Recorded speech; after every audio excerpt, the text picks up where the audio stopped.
Eu sou Gladstone Costa, da Divisão de Vigilância de Zoonoses de São Paulo, Prefeitura Municipal de São Paulo. Vamos dar início ao 17º ciclo de atualização em zoonoses e saúde pública de 2025.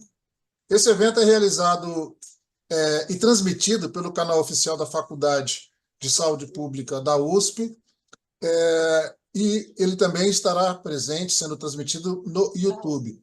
Esse 17º ciclo de atualização em zoonoses é uma parceria desde 2008 entre o Departamento de Epidemiologia da Faculdade de Saúde Pública da USP e a Divisão de Vigilância de Zoonoses de São Paulo, DVZ, antigo Centro de Controle de Zoonoses.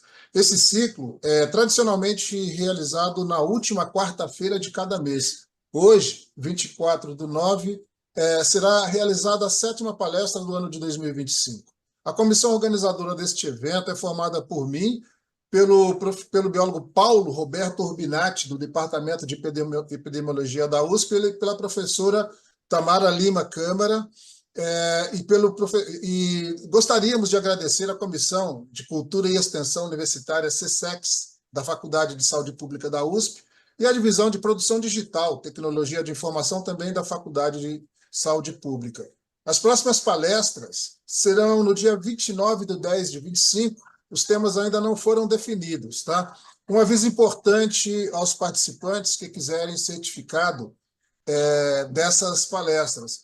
É necessário acessar o link que está disponível no canal, na página do YouTube da faculdade. Então, à medida em que vocês participarem ali pelo chat, vai aparecer o link.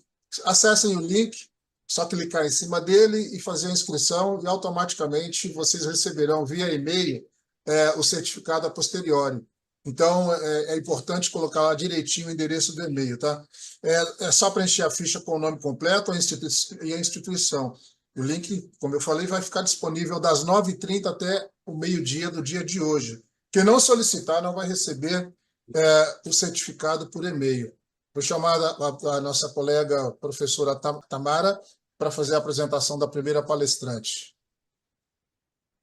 Bom, obrigada, Gladstone. Bom dia a todos. Primeiramente, a gente vai ter, de começar a primeira palestra do dia, que é Vigilância e Controle da Raiva no Estado de São Paulo, que vai ser dada pela doutora Adriana Maria Lopes Vieira.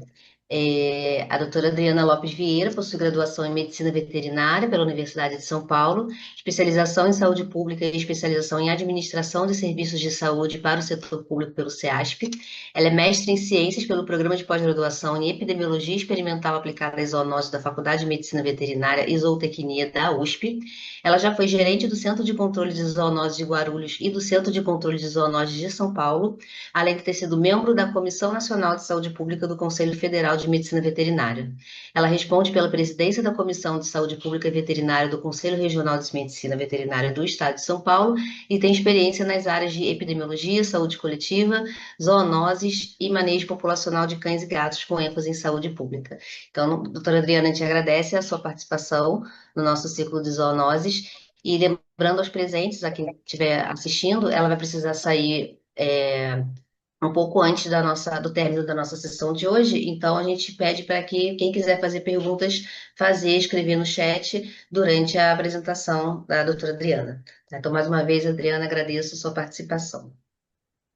Bom dia, parabenizo a comissão organizadora por esse evento, né? Tantos anos, um evento tão importante, e agradeço pelo convite. É muito importante a gente poder divulgar as ações do Programa de Vigilância e Controle da Raiva, que é uma doença que as pessoas acham que não existe mais. Bom, então, hoje me coube aqui falar sobre a vigilância e controle da raiva no estado de São Paulo, e eu gosto sempre de iniciar com alguns conceitos. Então, nós temos a saúde do indivíduo, a saúde pública, saúde global, uma só saúde e a saúde planetária. Isso é importante para que a gente saiba exatamente onde nós queremos chegar. Então, esse conceito de uma só saúde, ele vem por conta de uma série de doenças reconhecidas em seres humanos, em torno de 1.400, um pouco mais. Aproximadamente 60% são zoonoses, e nos últimos 30 anos, aproximadamente 75% das doenças infecciosas emergentes em humanos foram zoonóticas. Então, há que se ter uma abordagem integrativa. Dessa forma, reconhecer a indissociabilidade da saúde dos animais, dos seres humanos, do meio ambiente e, mais recentemente, também reconhecida a importância e a indissociabilidade da saúde dos vegetais. Isso é que leva ao conceito de uma só saúde. Aqui uma representação gráfica da Organização Mundial de Saúde Animal, mostrando que realmente não há como encarar dessa maneira, encarar de maneira separada. É importante lembrar também que, da mesma forma que existe o conceito de uma só saúde, existe o conceito de um só bem-estar, One Welfare. Esse infográfico foi apresentado pela Organização Mundial de Saúde Animal em um congresso, uma conferência em 2016, mostrando também que o bem-estar do humano está ligado ao bem-estar dos animais e ao equilíbrio do meio ambiente. Lembrando que bem-estar animal é diferente de proteção animal, bem-estar é ciência.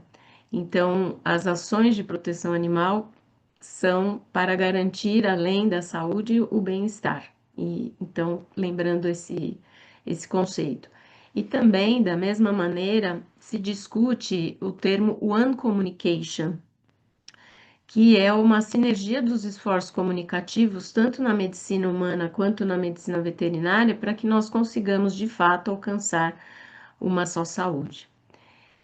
Lembrando dos Objetivos de Desenvolvimento Sustentáveis, que foram fixados pela Organização das Nações Unidas em 2015, que são 17 objetivos com 169 metas.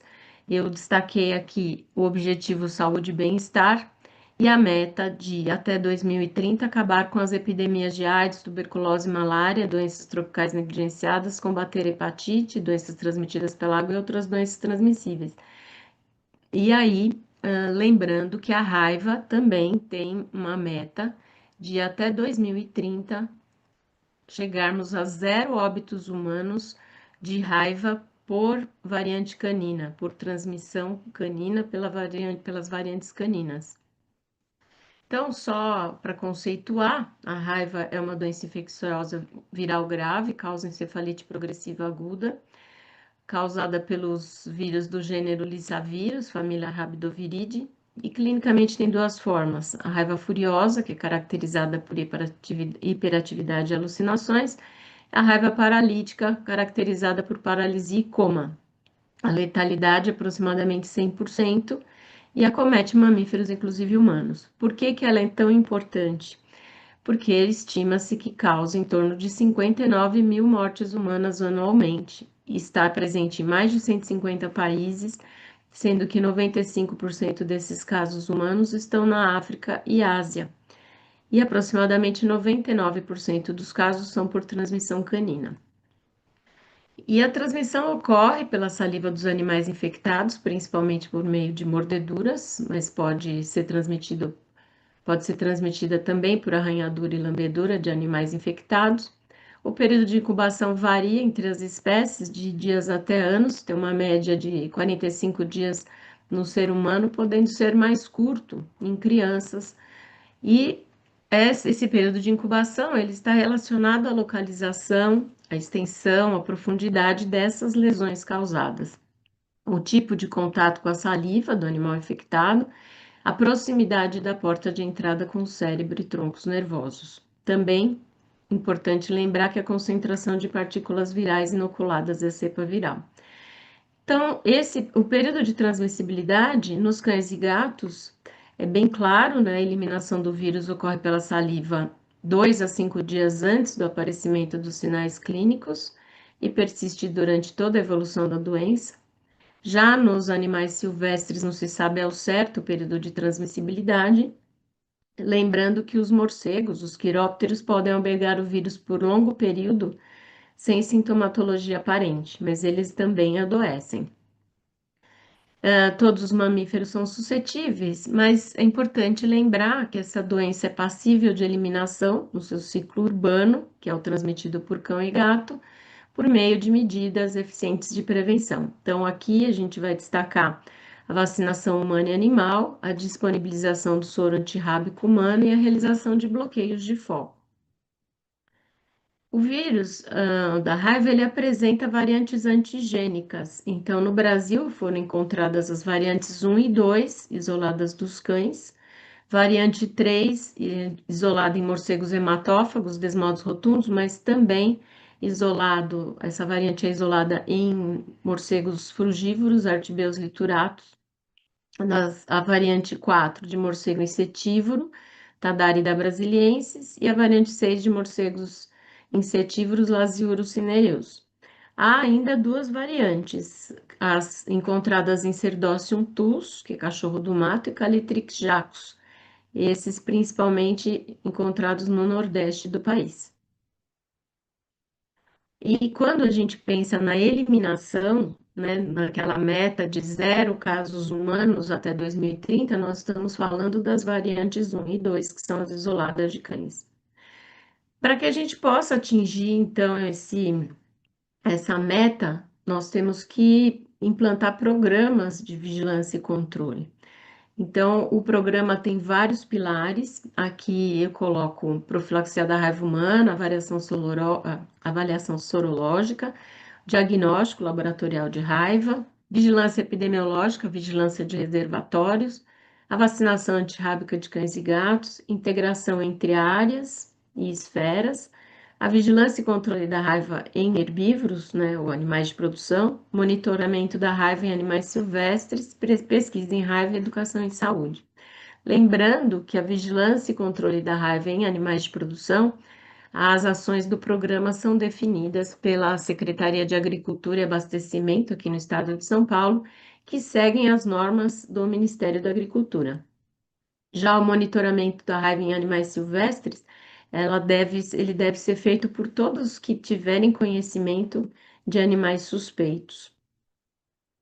Bom, só para situar, considerando que eu comentei aqui a questão da saúde única, o estado de São Paulo tinha, na década de 70, então, em torno de 15 a 20 óbitos humanos por ano, e a vacinação de cerca de 30 mil pessoas por ano, e as medidas para controle da epidemia, ele tinha uma divisão legal, né, de competências do Estado e dos municípios.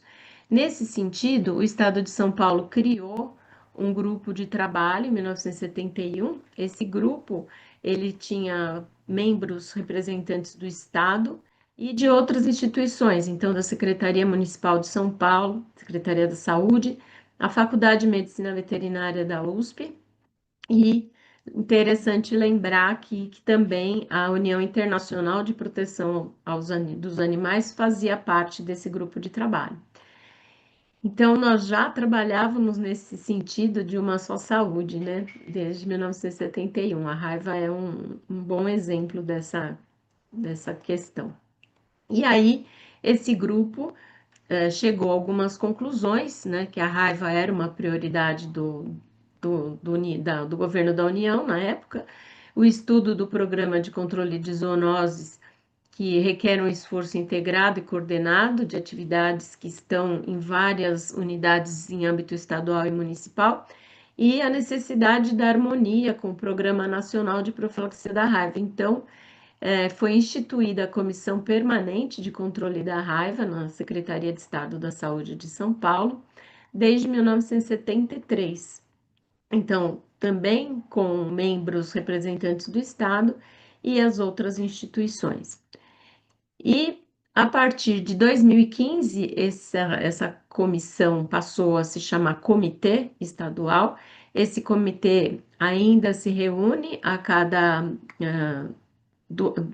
2 meses, então é uma questão importantíssima para que a gente garanta o controle da raiva no Estado. Então, temos membros do Estado, temos aqui, lembrando que além da saúde, nós temos a Secretaria de Agricultura e a Secretaria de Meio Ambiente, que antes não estava presente, porque ainda não existia aqui no Estado.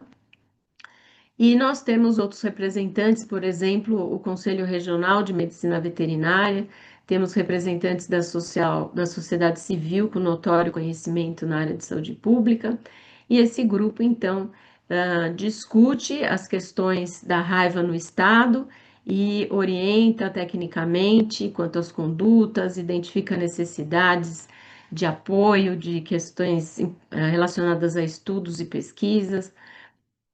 E, bom, então, lembrando que nós temos uma lista nacional de notificação compulsória de doenças, ela tem, é a portaria de consolidação número 4, mas tem várias atualizações, e lembrando que a raiva humana e acidente por animal potencialmente transmissor da raiva são de notificação compulsória e devem ser notificados no SINAM, que é o Sistema de Informação de Agravos de Notificação. Importante também lembrar que na portaria também de consolidação número 4, nós temos a obrigatoriedade de notificar epizootias. Então, a raiva em animais também é notificação compulsória, e uma questão importantíssima é que não só a doença, mas também eventos de saúde pública, por exemplo, as epizootias, e nesse caso eu destaquei algumas aqui. Então, a morte ou adoecimento de cães e gatos com sintomatologia neurológica, morte ou adoecimento de equinos com sintomatologia neurológica, morte de canídeos silvestres, morte de quirópteros em áreas urbanas, morte de animais silvestres sem causa conhecida. E nem todos os profissionais sabem que tem essa obrigação, os profissionais que atuam na área de saúde têm a obrigação de notificar essas situações.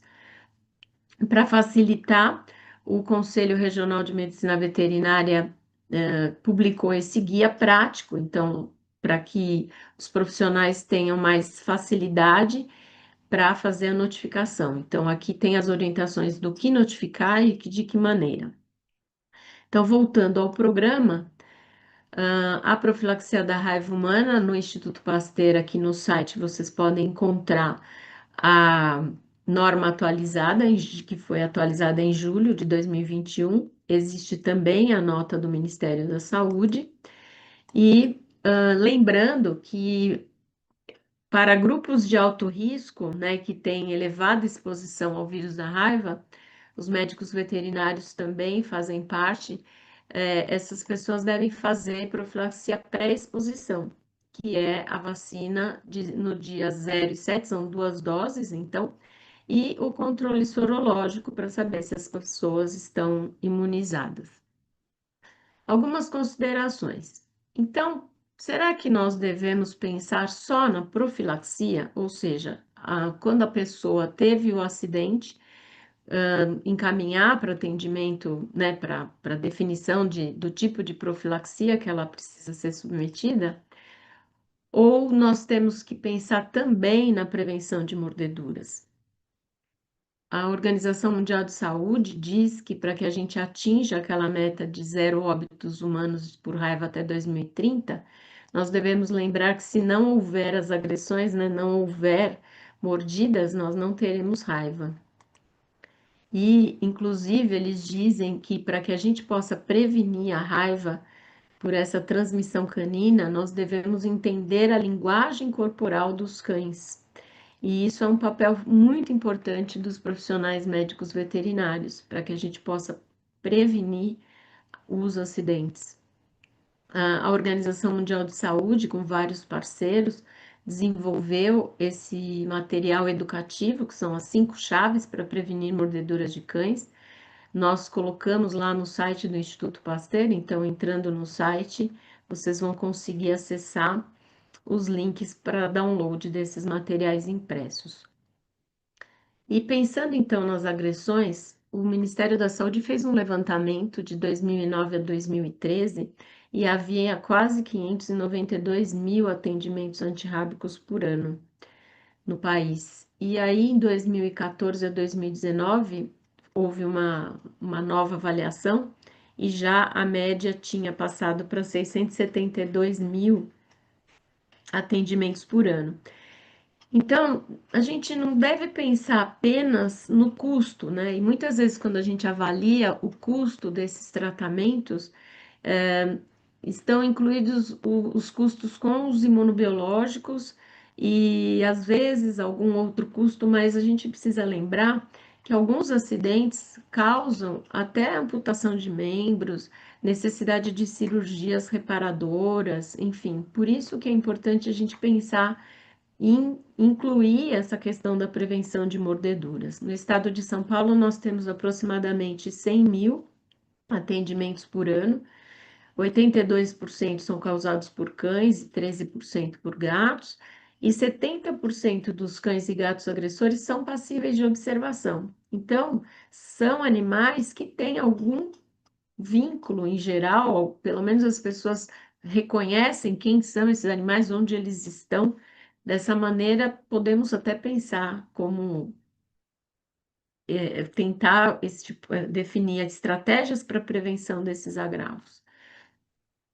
Bom, então, o programa de vigilância da raiva no estado de São Paulo, ele vem passando por uma reorganização para que a gente possa estar em consonância com a meta de 0 óbitos humanos até 2030. E aí, vou lembrando aqui, fazer um pouquinho de história.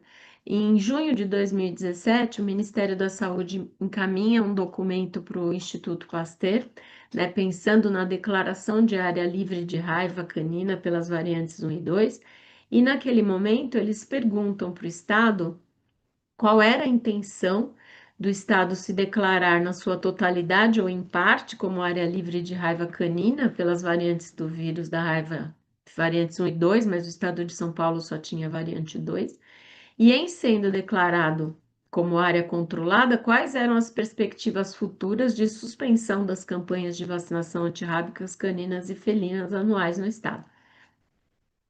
Bom, então, diante disso, nós instituímos um grupo de trabalho para estudar e avaliar nossas estratégias para poder dar os próximos passos, né, na evolução do programa. Pensando na situação epidemiológica da raiva humana no Brasil, nesse momento eu não vou colocar, porque a Silene, que vem logo após, vai apresentar certamente, e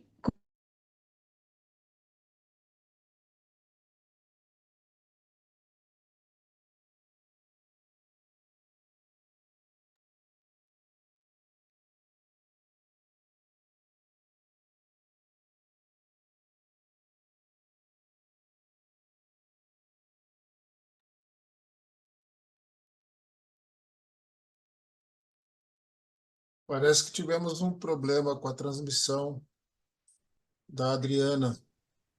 Podem aproveitar para ir colocando as perguntas. Algumas perguntas já foram colocadas aqui no chat. Sim. Nós temos pessoas de diversos municípios. Estou vendo aqui Rio Grande do Norte, Bahia, além de São Paulo. Então, nós sempre solicitamos para que nós possamos ter uma ideia do alcance do ciclo de palestra, que as pessoas possam colocar a instituição e a cidade a partir de onde estão assistindo as palestras, tá? Então, contamos com essa colaboração de todos para que nós possamos mapear, né, ver até onde nós estamos chegando com esse formato online. Lembrando que no passado, antes da pandemia, o ciclo de palestra ele era todo realizado em local físico, lá na Faculdade de Saúde Pública, e depois depois do advento da pandemia Covid-19, passou a ser transmitido via YouTube, e o nosso alcance, nós percebemos com esse modelo de transmissão, passamos a alcançar diversos municípios ao redor do Brasil e até de fora, né? Então, razão pela qual, inclusive, nós optamos por continuar nesse padrão de transmissão via internet pelo canal oficial da faculdade no YouTube. Estamos aguardando a doutora Adriana retornar. Ela teve um problema na transmissão, acho que caiu a internet dela. Ela está tentando se reconectar. Pedimos um pouquinho de paciência aí aos nossos colegas que estão participando aqui conosco hoje.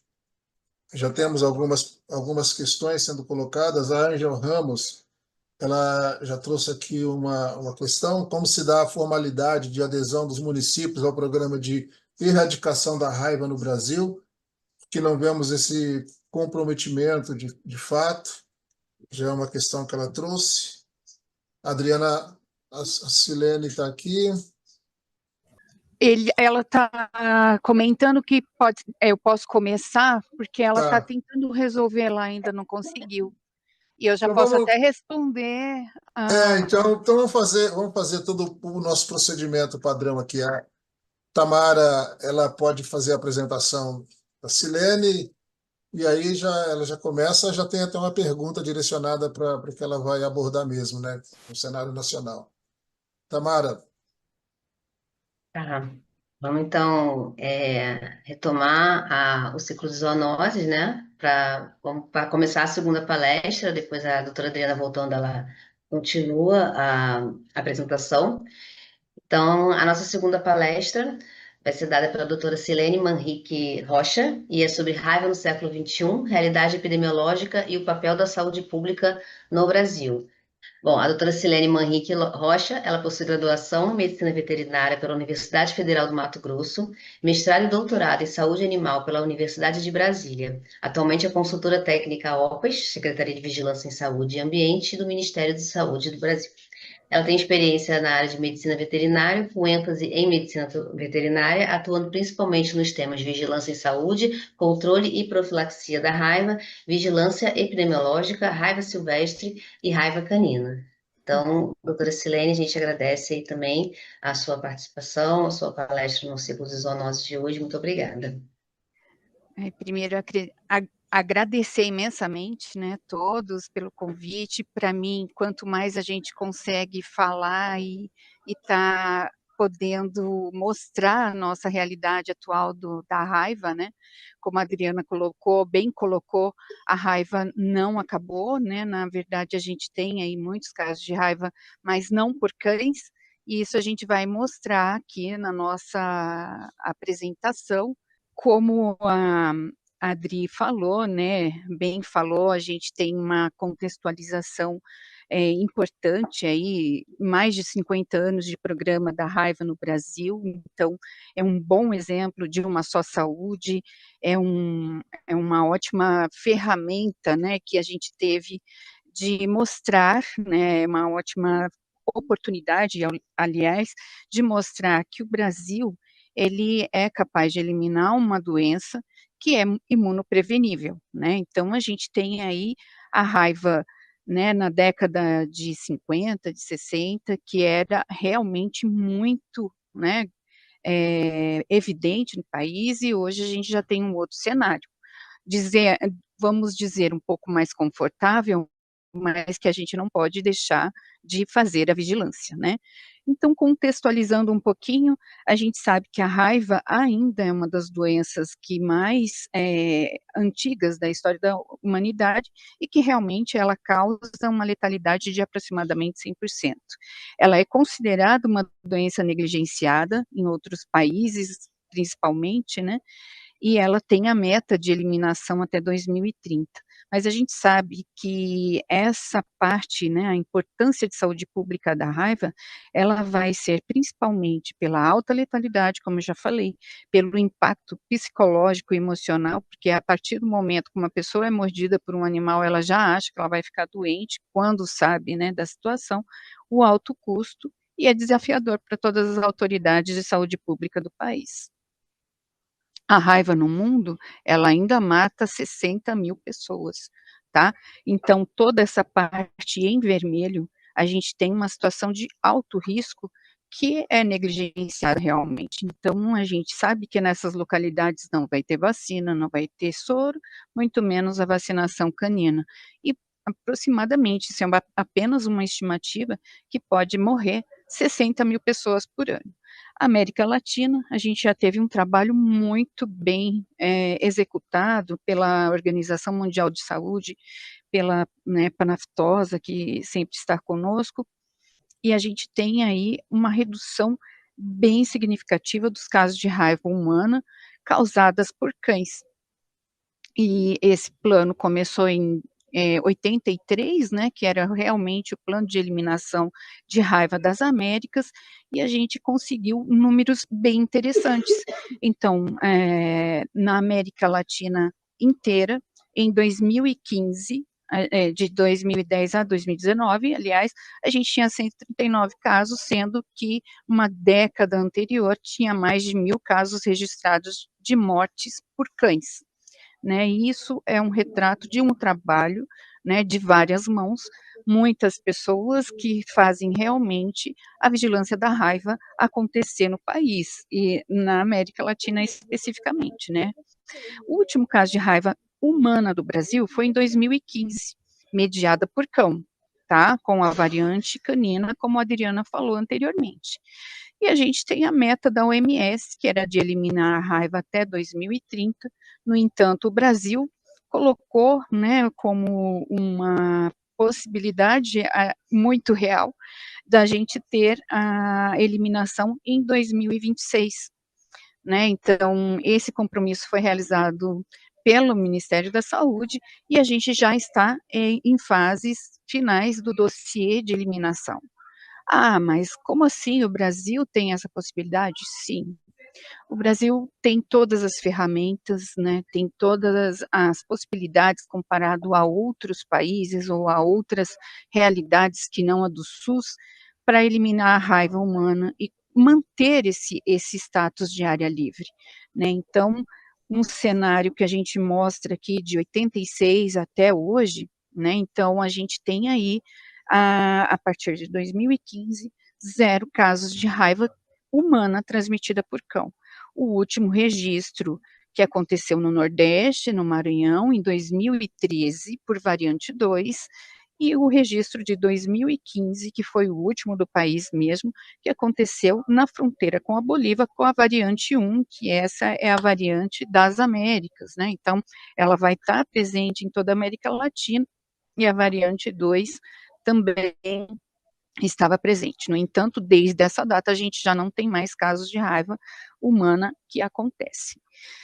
Mas a gente tem um cenário bem particular, né? Então, a gente tem raiva silvestre no Brasil, né? Então, a transmissão da raiva por outros animais, e principalmente morcegos, né, pela nossa dimensão, pelo nosso Brasil continental, a gente vai ter várias realidades. Então, o programa da raiva, simplesmente pelo fato dele ser área livre de raiva canina, ele não vai parar. Pelo contrário, a gente tem que ainda mais trabalhar com a vigilância da raiva no país.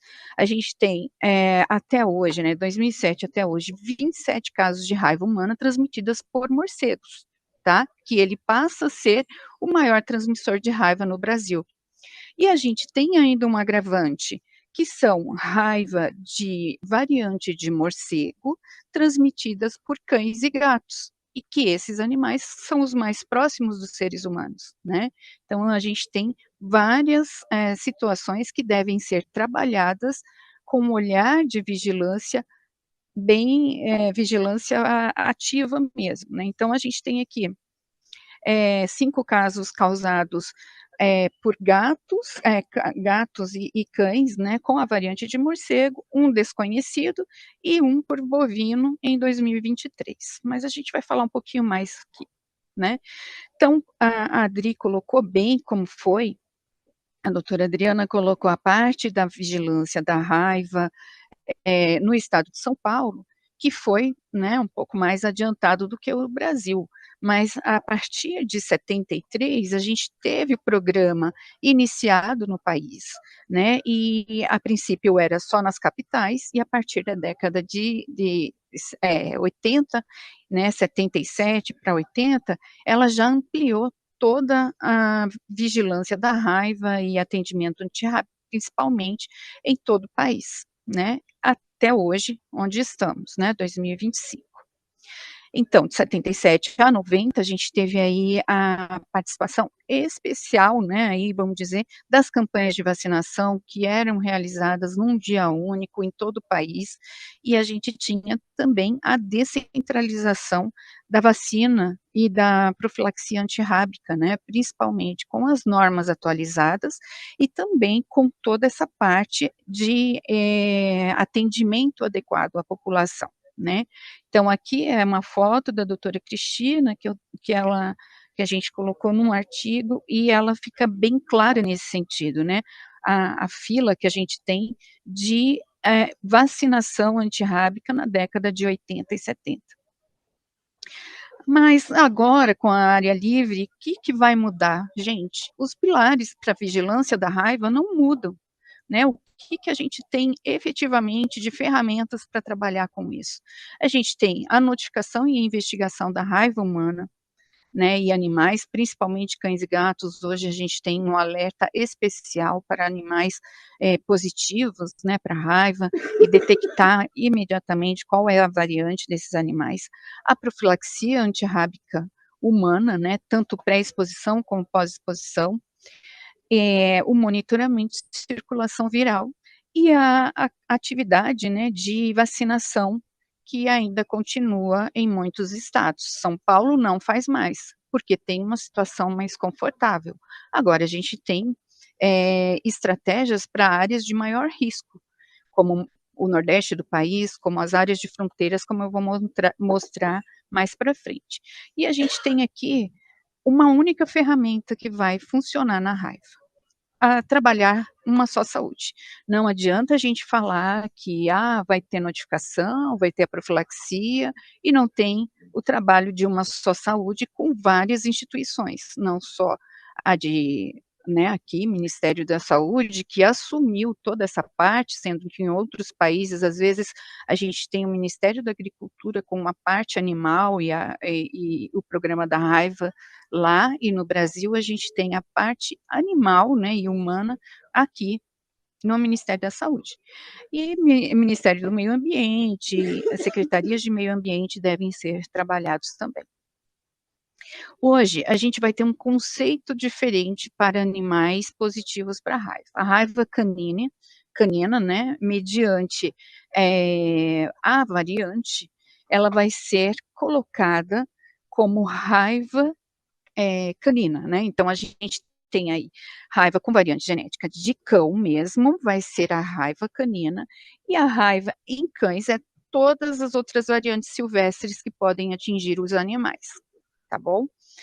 E nesse cenário, a gente vê que 2006 até 2025, a gente tem a redução, né, dos casos de raiva em cães, exatamente, e a gente teve alguns surtos, né, que foi da fronteira em 2015, com 73 casos, e anteriormente a gente tem os dados que eram epizootias localizadas no Nordeste do país, tá? Então, a partir de 2018, né, a gente teve o último relato de caso de raiva canina transmitida pela variante 2, tá, isso em cães, porém, em 2019 teve um suspeito clínico que a gente considera que foi o último caso efetivamente, porém, laboratorial foi em 2018.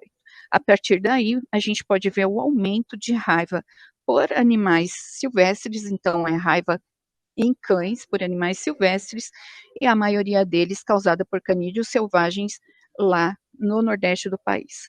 As coberturas vacinais, tivemos algumas oscilações no período. Em 2019, por exemplo, a gente não tinha realmente a vacina, né, houve o problema na aquisição das vacinas, e houve uma cobertura vacinal um pouco menor, porém fizemos em áreas de risco, né, foram realizadas. A partir daí, a gente tem as coberturas que são preconizadas pelo Ministério, pela OMS e aceitáveis, né, 70% de cobertura é aceitável, mas o melhor seria 80% da cobertura. Porém, não basta só ter uma vacinação, né, a gente tem vacinação em massa, muitas vezes a estimativa não está correta, muitas vezes a gente tem aí algumas oscilações. As vacinações, as campanhas de vacinações, elas têm que ser homogêneas, né, então 70% dos municípios de cada estado tem que atingir a 80% da cobertura vacinal, e assim tem que também tem que fazer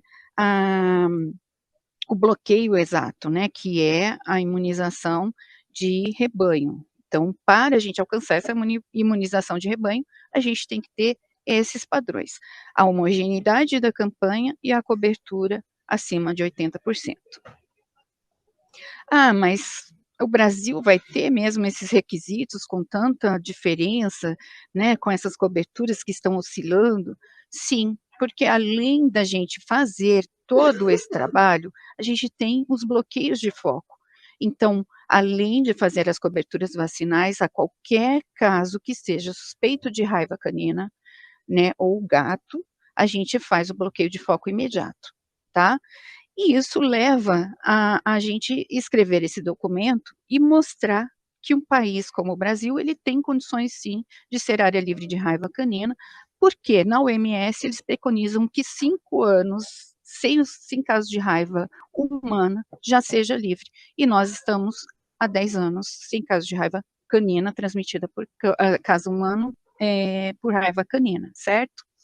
Esse reconhecimento internacional ele vai trazer vantagens, né, para o país, principalmente as ferramentas que vamos trabalhar pós-validação, né, e a gente vai fortalecer, tenho certeza disso, fortalecer o programa, né, não só usando a vacinação como uma principal ferramenta, e sim, realmente, colocando, né, mais a parte laboratorial, o envio das amostras, para a gente saber o que acontece. Em que fase nós estamos, né? Então, o compromisso que o Brasil fez foi em 2023, na reunião do Redipra. A gente consolidou com os coordenadores estaduais em 2023 mesmo, tá? Que faríamos esse dossiê, e aí a gente já está na revisão final, né? Não mais tem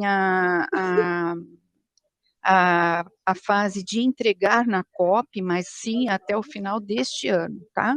Então, a gente está aí com muitas páginas, um capítulo escrito por várias mãos, né, que são todos os coordenadores estaduais, e a vigilância da raiva, né, em outro patamar, vamos dizer assim. Então, a gente tem aí os requerimentos que fazem o processo, né, todos estão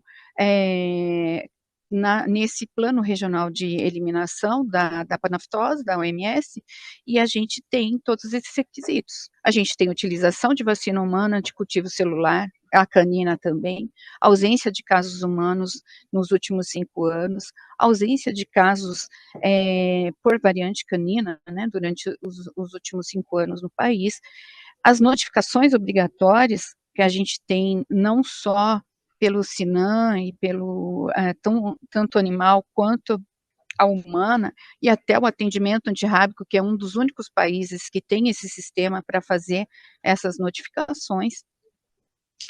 A gente tem a coleta de amostra de material, não só cães e gatos, como também de animais silvestres em todo o território nacional. Os procedimentos para prevenção de importação de animal, que fica com o mapa, né, mas a gente tem todo esse cuidado também. O sistema de informação, né, para transparência, isso a gente tem os dados no nosso site, e também no Sirvera da Panaftose, né, e essa estratégia de vacinação, como é a vacinação de cães e gatos, e a nossa pré-exposição. Como eu falei, a gente não tem só o reservatório, né, de raiva canina, mas a gente tem aí linhagens genéticas no Brasil que são bem importantes. Eu mostrei aqui por cenários, né, a gente colocou por bioma, aqui faltou o bichinho aqui, que é o canídeo selvagem, tá? Mas a gente tem os morcegos que estão em todo o país, principalmente o morcego hematófago e não hematófago. A gente tem a variante de sagui, especificamente no nordeste do país, a variante de canídeos selvagens, que também é um cenário muito importante no nordeste do país. E os ciclos, eles são vinculados, né, sempre um com o outro, a gente sempre tem a prevenção da raiva humana, mas que a gente também tem que ter a vigilância da raiva em animais, tá? E quais vão ser as estratégias pós-validação? Como eu falei, a gente não vai ter uma estratégia mirabolante, mas sim concretizar a parte da vigilância que nós já temos, né, fortalecer isso. Como a Adri bem falou, a gente não tem só a parte dos cenários, né, que em cada região a gente vai ter que trabalhar especificamente, mas toda a área urbana a gente vai ter que fazer principalmente a vigilância de mordeduras, a vigilância laboratorial e a recolhimento, né, de cães e gatos com suspeitas de raiva ou suspeita neurológica para realmente saber que caso que acontece, o que está acontecendo com aquele animal. A gente tem uma estratégia específica para a região Nordeste, porque lá circula não só a vacina, as variantes caninas e a variante, aliás, de canídeos selvagens em cães, que isso pode extrapolar, né, pode fazer uma parte aí, vamos dizer, de spillover. Então, a gente tem esse cuidado e essa vacinação, ela vai acontecer ainda em forma massiva, né, então a gente vai continuar com as campanhas de vacinação, tá? E a gente vai ter não só o morcego ali também, a gente vai ter os canídeos e além de ter os saguis, tá?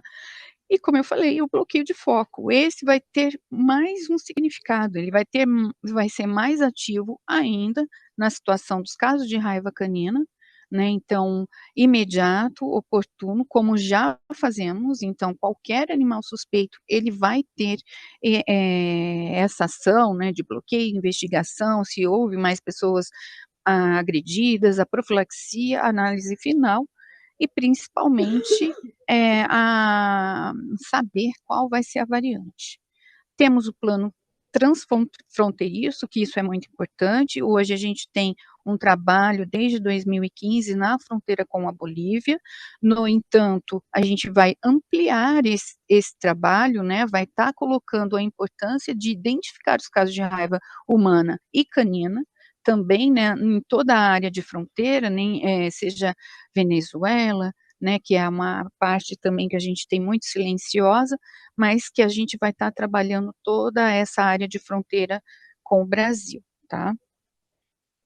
Aqui alguns dos trabalhos que já fazemos na parte da fronteira, né, então a gente tem aí toda uma avaliação, a parte de fazer a vacinação também em loco, né, então nós fazemos a vacinação muitas vezes em Porto Soares e Porto Quirraro, com recursos humanos e financeiros, né, muitas vezes a gente ajuda também com vacina e materiais.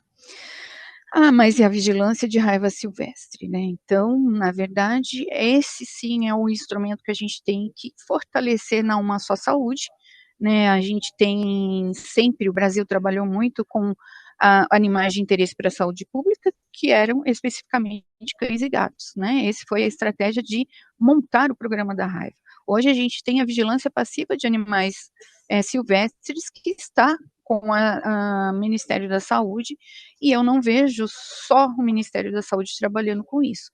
Então a gente tem sim que ter a pesquisa, temos que ter a parte das faculdades, universidades, né, que possam estar ajudando também nesse monitoramento. Um monitoramento muito forte, que a partir da década de 2000 aconteceu, foi a vigilância de morcegos, né, vigilância passiva, é claro, os morcegos encontrados mortos, os morcegos que são adentrados, né, adentramento em casas, e isso é muito bem trabalhado na região sul e sudeste do país. Mas a gente sempre vai ter esse alerta, né, como eu falei, a gente tem casos de raiva humana causadas por gatos e por cães. O último caso, que foi em 2017, nós tivemos, aliás, 2024, nós tivemos um caso de raiva por variante 3 em Tocantins, e provavelmente, né, assim, não conseguimos finalizar, mas ele é indicativo que tenha sido um cão, né, que teve uma mordedura num homem de, se eu não me engano, 56 anos, e este homem acabou não fazendo a profilaxia, acabou indo a óbito. O restante foram todos gatos com a variante de animal, de morcegos, tá? A gente tem isso bem claro, então a gente tem uma nota que eu falo que é de Dom Pedro I, que é a nota 19 de 2012, que ela ainda está em fase de atualização, e nesse plano estratégico a gente está trabalhando para que ela seja atualizada realmente, né, que é todas as diretrizes que temos que fazer com a transmissão da variante de morcegos para cães e gatos. O que fazer com o animal, né, quais os trabalhos devem ser feitos com a população, principalmente de atendimento, né, de educação em saúde, e não retirada dos morcegos, e sim o manejo desses animais, tá? Então, nessa nota, a gente ainda tem um esquema que é utilizado após esse animal ter contato com os morcegos, tá? E ela ainda está vigente. É lembrar que tem que ter uma observação de 180 dias com um profissional médico veterinário avaliando essa situação desse animal, porque a primeira opção do Ministério da Saúde, da OMS, é fazer a eutanásia do animal que tenha contato com o morcego. Né? Então, na verdade, a gente tem essa possibilidade, um estudo do CDC, que foi realizado no início de 2000, dos anos 2000, que via essa possibilidade de fazer um esquema vacinal no animal. E isso a gente trouxe para o Brasil desde 2012. A gente tem um grande desafio, que são os felinos nas áreas urbanas, né, então, cerca de 22 milhões de gatos que a gente tem no Brasil, às vezes ele pode até ultrapassar o número de cães, né, e a gente não sabe exatamente quantos animais de rua nós temos, né, então, os gatos, eles são mais difíceis, né, de lidar, eles vivem, né, um pouco mais livre, vamos dizer, então tem essa possibilidade de estar retornando para casa com alguma situação, principalmente porque ele é um predador nato dos morcegos, né, então ele vai estar ali sempre levando um presentinho para a dona dele, que é um morceguinho, e aí a gente tem esse cuidado. E a gente sabe, né, que o mínimo de animais são vacinados em campanha, então a gente tem ali cerca de 3.800.000 felinos vacinados, mesmo porque a meta da OMS não é vacinar gatos, mas no Brasil, desde a década de 70, 80, a gente já vacina esses animais, mas a gente ainda tem uma adesão pequena, e esse é o grande desafio, né? Como fazer para vacinar os felinos? Então, a gente está ainda estudando algumas estratégias, eu não vejo tão de imediato, mas sim, a gente já está tentando, né, tipo iscas, tipo algumas outras situações que a gente possa estar vacinando mais felinos do que vacinamos hoje. Então, o cenário do Nordeste, a gente, né, tem essas linhagens específicas entre os saguis, nós temos as linhagens específicas entre os canídeos domésticos, e isso pode ter um desfecho diferenciado ali no Nordeste, né, então, a gente não tem como parar uma campanha de vacinação naquelas localidades, os bloqueios de foco imediatamente são realizados quando a gente tem um caso de raiva causada por cão, um caso de raiva em canídeo, né, e os saguis a gente tem um cuidado especial também para toda uma avaliação territorial pelo comportamento do animal.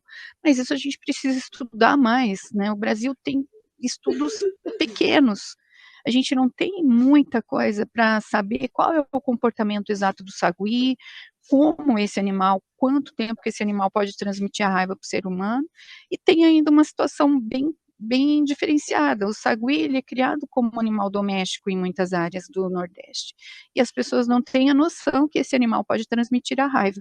E aí que está, né, o maior desafio, né, colocar para a população que esse animal, sim, ele pode transmitir a raiva, como aconteceram 2 casos esse ano. Então, nós tivemos um caso em Pernambuco, causado por um sagui, principalmente pela parte, né, aquela que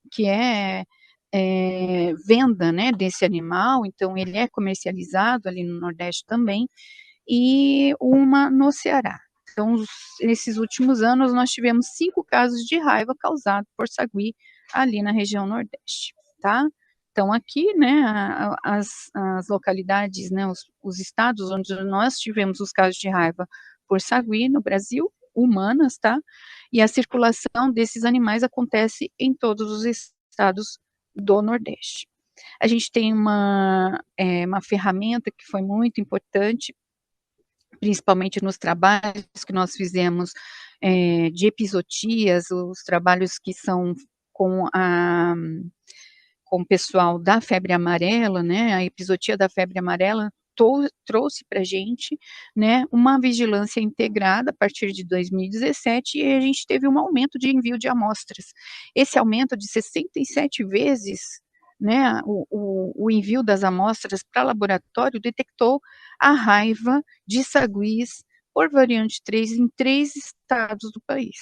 Então, isso é muito importante, né, a gente ter essa vigilância realmente integrada, não pensar somente em uma situação, porque a partir do momento que a gente teve a integração com outras doenças, foi possível detectar raiva de sagui numa outra situação também, tá, com outras variantes. Aqui a distribuição dos canídeos, né, fez parte da minha tese de doutorado. A gente descobriu que aonde localizava os canídeos silvestres positivos para raiva, nem sempre tinha os casos, aliás, aonde não tinha os canídeos silvestres positivos, a gente tinha casos de raiva humana detectados já com a variante dos canídeos e casos de raiva em gatos e cães domésticos.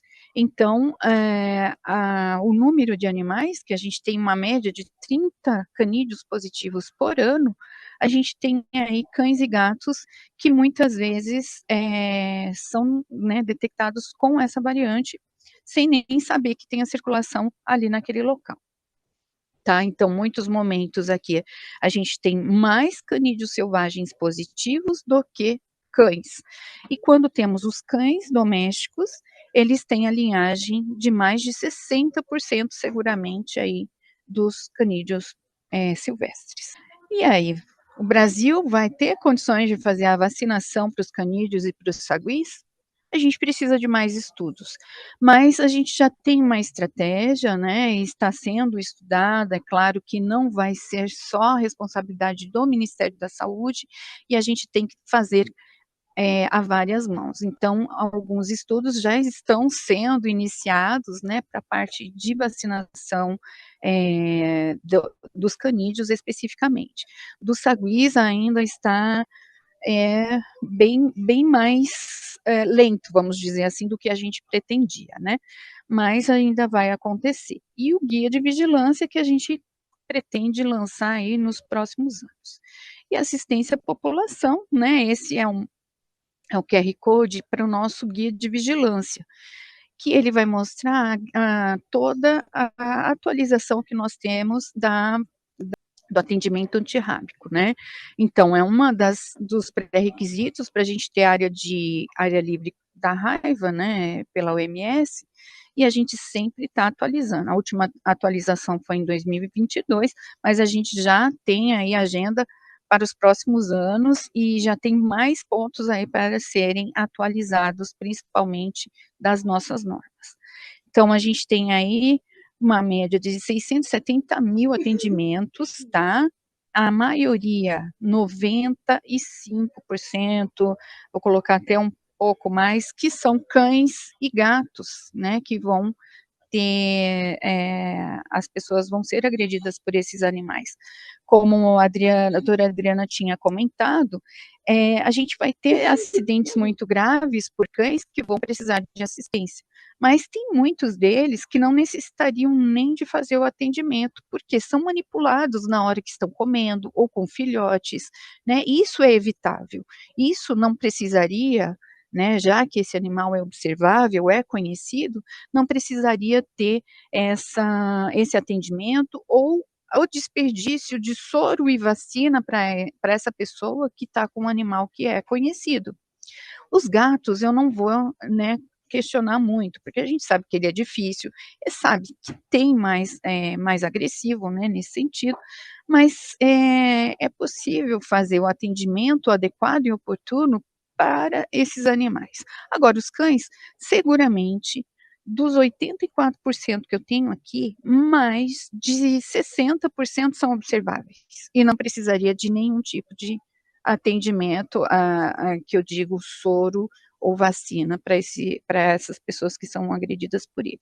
O restante, a gente tem 1% de morcegos, 1% macacos, né, a gente tem aí, nem aparece aqui a porcentagem, mas mínima, 0,5% aí, vamos dizer, 300 pessoas por ano que são agredidas, né, com bovinos e outras espécies que a gente não consegue identificar no Sinam. E eu digo, seguramente, dos casos de óbitos que nós tivemos, 99, 98% não receberam nada da profilaxia que deveriam receber. E aí a gente tem a morte dessas pessoas. O custo disso não é barato, né? A gente sabe que o custo é alto. O Brasil é um dos únicos países, né, que consegue manter aí a vacina gratuita, o soro gratuito e a imunoglobulina, né, que muitas vezes está sendo substituída pelo soro, né, porque a gente tem aí um problema da fabricação, demorou a ser fabricada e a ajustar os parâmetros com a Anvisa, e a gente está retomando, né, toda a produção de soro no Brasil, do soro heterônimo. No entanto, um tratamento que eu vou dizer ali que foi errado, né, de soro e GAR, ela vai sair mais ou menos R$1.100, R$1.200 por paciente. A gente faz as contas aí por 300 mil pacientes, a gente poderia estar utilizando esses valores para a prevenção, né? Mas, enfim, né, são números questionáveis e a gente tem que fortalecer, passar esse treinamento para toda a parte da atenção. E as doses de vacina que nós adquirimos no Brasil também, né, então são para as campanhas de bloqueio de foco. Sim, nós temos também o tratamento para raiva, né, então a gente tem aí a parte de fazer o protocolo de Recife, sempre com a ajuda, né, de Dr. Rodney, que foi o criador do tratamento de Milwaukee. No entanto, a gente teve 2 casos de cura, um recentemente acabou morrendo, né, então a melhor saída até hoje é fazer a prevenção, isso é fazer atendimento antirrábico pós-exposição, tá? Aqui o cenário da raiva por morcegos, especificamente, né, a raiva causada nos surtos, que é isso que a gente está tentando evitar, então essa vulnerabilidade acontece aí em áreas ribeirinhas, principalmente, nós tivemos cerca de 76 óbitos, né, no decorrer aí de 2005 até hoje. No entanto, a gente tem algumas estratégias, principalmente de pré-exposição, que é uma parte inédita no país, né? A gente tem o Peru, que teve um grande trabalho, mas foi um período. E nós implantamos essa atividade de pré-exposição nessas áreas ribeirinhas através da Operação Gota, que é onde é levado todas as vacinas e essa pré-exposição, né, para as áreas que realmente não têm acesso a nenhum posto de saúde, e a estratégia para a Amazônia Legal também com difícil acesso, né, então a gente está fazendo a vacinação a partir do momento que vai fazer a vacina humana para todas as outras doenças, né, seja a pólio, seja qualquer outra doença imunoprevenível, a gente vai levar a pré-exposição para essa população também. A gente tem um plano estratégico com a CESAI, especificamente, não vai ser somente a parte da vacinação pré-exposição, e sim do manejo também dos morcegos, da vigilância da raiva animal, não só de cães e gatos, mas a vacinação também desses animais. E independente, né, de todas as ações que nós fazemos, a gente tem que manter, intensificar a educação em saúde, a vacinação em cães e gatos nessas áreas de maior risco e a vacinação pós-exposição para humanos, né? Então a gente tem um grande desafio do estoque de distribuição, principalmente de SARI e GAR, né, que ela é restrita no mundo, não é só no Brasil, mas a gente tem como garantia de ter as vacinas antirrábicas, né, em estoque. O soro está limitado e a gente sempre pede o uso racional, mas a gente sempre tem que ter esse atendimento, né, garantido pelo país. E, né, já estou finalizando, a gente tem um desafio muito grande, né, que é colocar isso de uma forma interinstitucional, né, a parte de uma só saúde, ela não fica só no oba, né, na boca, né, só de boca, mas sim a gente fazer essa parte realmente escrita, né, e a gente tem aí o eixo 3 do Comitê Interinstitucional de uma só saúde, que ele vai realmente colocar toda a importância da gente fazer a raiva, né, como uma doença que vai ser realmente eliminada em 2026, oficialmente no nosso Ministério da Saúde. A gente tem um outro grande desafio, que apesar da gente ter sistemas de vigilância epidemiológica, tanto o SINAM, o GAL, o CIES, né, o CPNI, que vai trazer as vacinações caninas, principalmente de campanha, e o CIRVERA, a gente tem também o CIGEL, né, então ele é um módulo urbano que ele vai estar colocando essas informações, né, todas num único instrumento. E o CIGEL ainda tem essa possibilidade da gente alcançar a população, uma vez que é uma participação de todos, né? Então, a pessoa com o celular na mão, ela vai conseguir identificar ou um morcego, ou um canídeo selvagem, e a gente ter toda esse trajeto do que está acontecendo com aquele animal. Ah, ele deu positivo para raiva, ele foi um mordedor, né, agrediu uma pessoa, e a gente vai estar fazendo realmente toda essa informação com eles.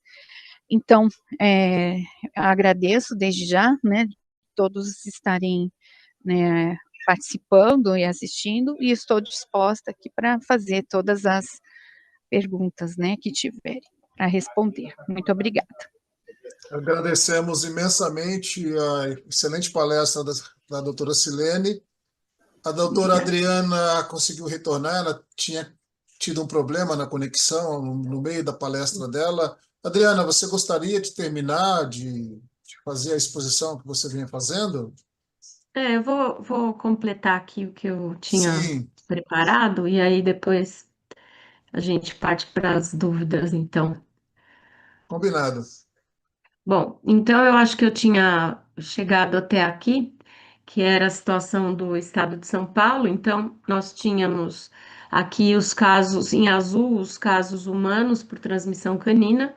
O nosso último caso foi em 1997, pela variante 2. Depois nós tivemos um gato, um caso causado por gato, mas era variante de morcego. E o último caso em 2018, que a pessoa teve contato direto com o morcego e não concluiu a profilaxia. Com relação aos casos de raiva em animais, nós temos aqui essa distribuição, e eu vou focar um pouco agora na vigilância e controle da raiva em cães e gatos e morcegos não hematófagos. Então, aqui nós consideramos, aqui não, o caso suspeito são aqueles animais, cães e gatos, que apresentem a sintomatologia compatível com raiva, que podem ter ido a óbito por doenças com sinais neurológicos e por causa a esclarecer, com ou sem causa, com ou sem história de agressão por outro animal suspeito ou raivoso. E o caso confirmado é todo cão e o gato suspeito que foi submetido a exame laboratorial. Aqui no estado de São Paulo, nós consideramos positivos apenas aqueles que forem para diagnóstico laboratorial. E lembrando que pode haver co-infecção. Então, São Paulo teve um caso canino e o animal tinha, além da raiva, tinha sinomose. Então, é um alerta para os profissionais que tenham contato com animais com sintoma neurológico, lembrar que esses animais, cães ou gatos, podem ter co-infecção. Bom, e quais são os animais? Qual é o perfil de envio de amostras? Então, cães e gatos com sinais ou sintomas neurológicos que foram a óbito ou submetidos à eutanásia, cães ou gatos que morreram no período de observação de 10 dias, né, animais agressores, cães ou gatos que foram encontrados mortos por atropelamento ou sem causa definida, e cães ou gatos suspeitos de raiva que venham de clínicas particulares, faculdades, outros estabelecimentos médicos veterinários, animais que evoluíram a óbito ou foram submetidos à eutanásia. Então, isso é importante para que a gente possa fazer o monitoramento da circulação viral aqui no estado. Então, para vocês terem uma ideia, em vermelho, os municípios que não enviam amostra para diagnóstico. Então, no caso de cães, nós tínhamos em 2013, 68% dos municípios não enviavam amostras. Em 2024, já 83,7% dos municípios não enviaram, ou digamos, enviaram 0 amostras de cães para diagnóstico de raiva. Então, assim, é praticamente impossível imaginar que, conforme o perfil que nós colocamos aqui, que nenhum animal, nenhum cão ou gato foi encontrado morto por atropelamento ou sem causa definida ou morreu com sintoma neurológico. Então, é importante verificar que, assim, lembrar aos municípios a importância da vigilância da raiva e do envio de amostras, né? Aqui, o envio de amostras e a positividade de cães, e nós tivemos de 2002 a 2025 foram 17 cães positivos. Os últimos foram em 2024, um em Paulínia e outro em Biúna, mas todos por variante de morcego. Então, nós não temos variante de cães, né, circulantes no estado desde 1998 em animais. Com relação aos gatos também, o envio de amostras tem diminuído, então 83% dos municípios enviam 0 amostras, não enviaram amostras nesse período para diagnóstico de raiva. Aqui também o gráfico para mostrar a positividade, e entre 2002 e 2025, nós tivemos 22 gatos positivos. O último foi em 2022 em Americana, todos por variante de morcego. Então, o que o Instituto Pasteur tem feito, desde 2013, nós temos feito capacitação dos municípios para coleta e envio de amostras. Nós já fizemos a capacitação de aproximadamente 290 municípios. Com relação ao monitoramento da circulação em animais silvestres, então, morcegos encontrados em situações não habituais para a espécie, ou seja, pousados em horário e local não habituais, voando durante o dia ou que adentraram alguma habitação, são considerados animais suspeitos. Mas não é recomendada a busca ativa, ou seja, não é recomendada a coleta de animais nas colônias, a retirada de animais de colônias para diagnóstico. Só aqueles que já estão nessa situação, que caem ou que estão mortos, é que devem ser enviados.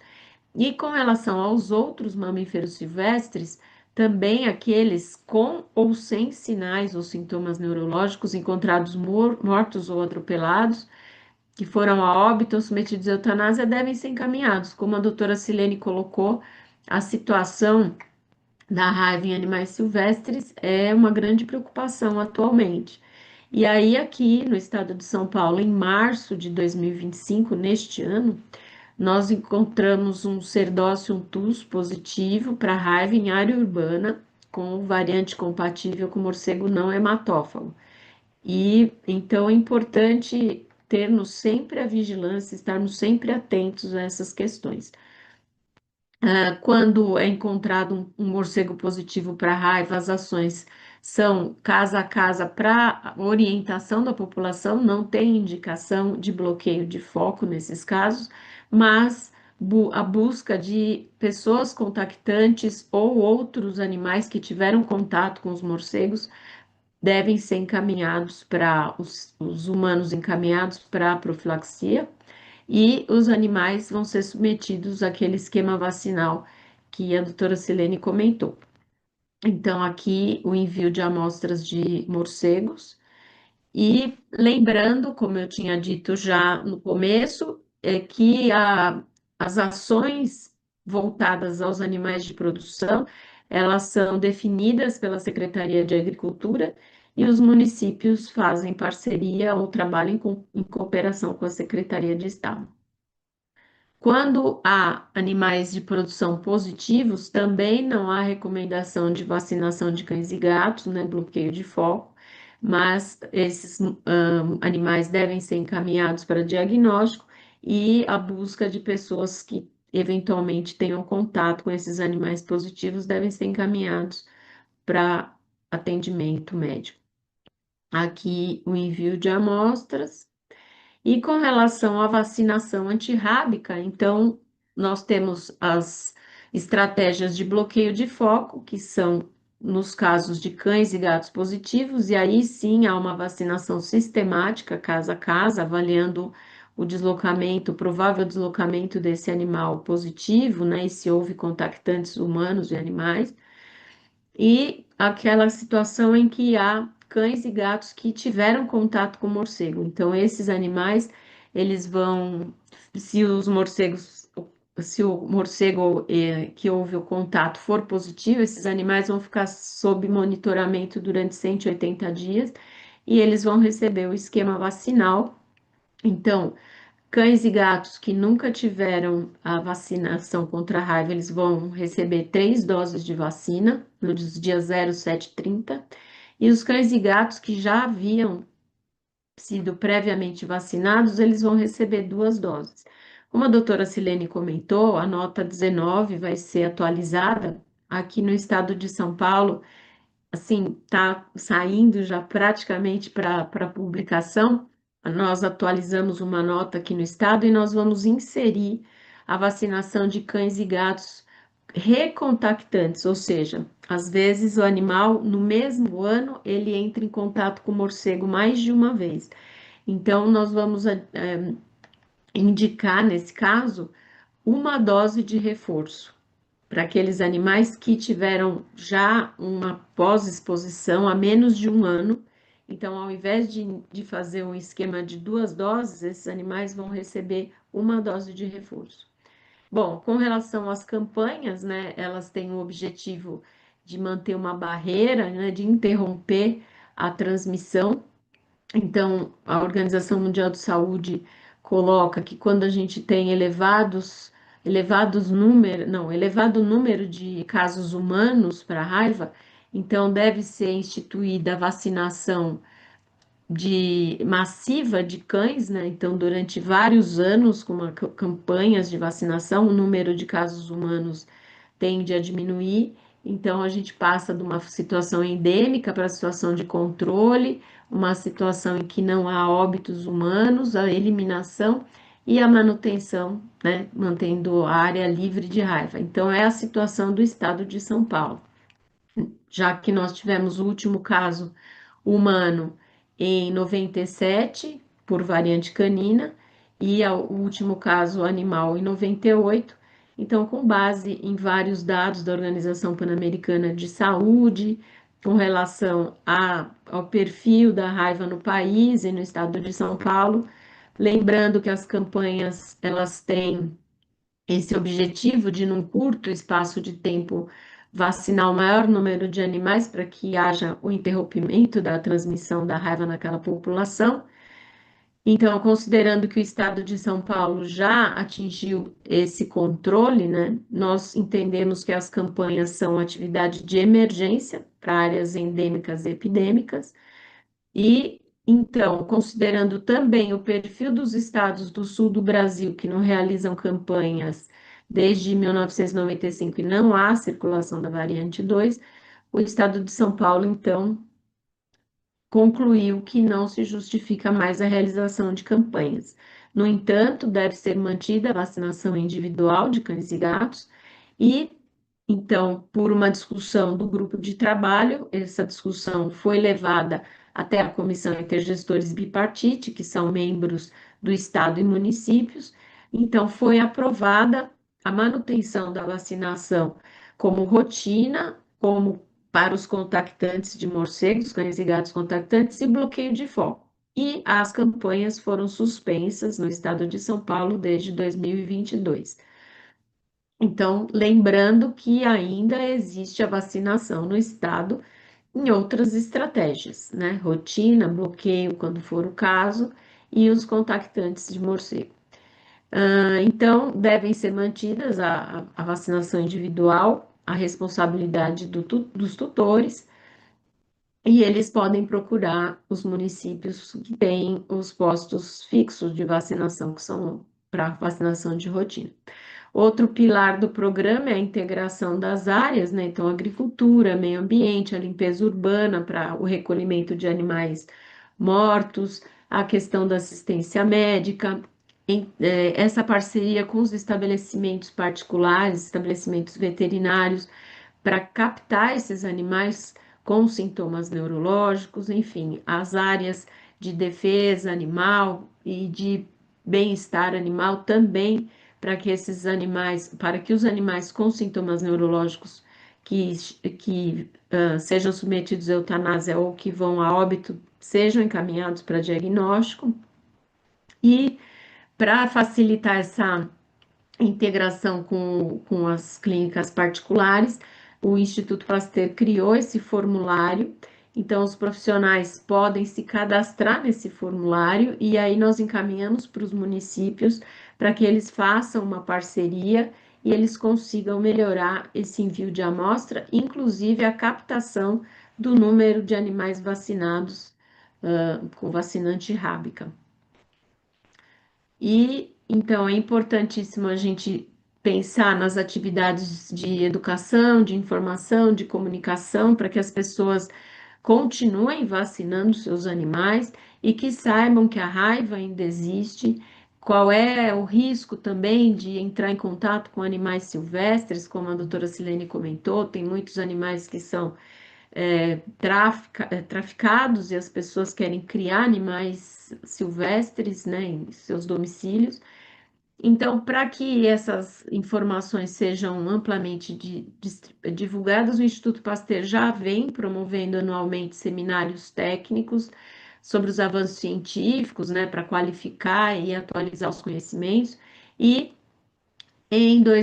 nós temos um evento desde 2016, que é o Instituto Pasteur de Portas Abertas. Então, no período de setembro, às vezes começo de outubro, a gente faz eventos. Então, o Pasteur abre as portas aos domingos para receber visitantes e lá eles têm atividades lúdicas, eles recebem orientação. Então, em 2024, nós tivemos em torno de 1.660 visitantes.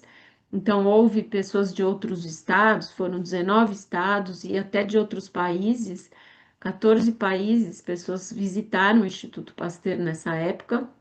Nós tivemos também uma semana de mobilização, ampliando as ações, então os municípios participaram, nós tivemos 269 municípios participaram, 245 foram atividades realizadas, em torno de 1.400 profissionais de saúde participaram dessas ações e pelo sistema Ciseduca, nós chegamos ao registro de 41 pessoas que tiveram contato com informações sobre vetores, zoonoses e a raiva.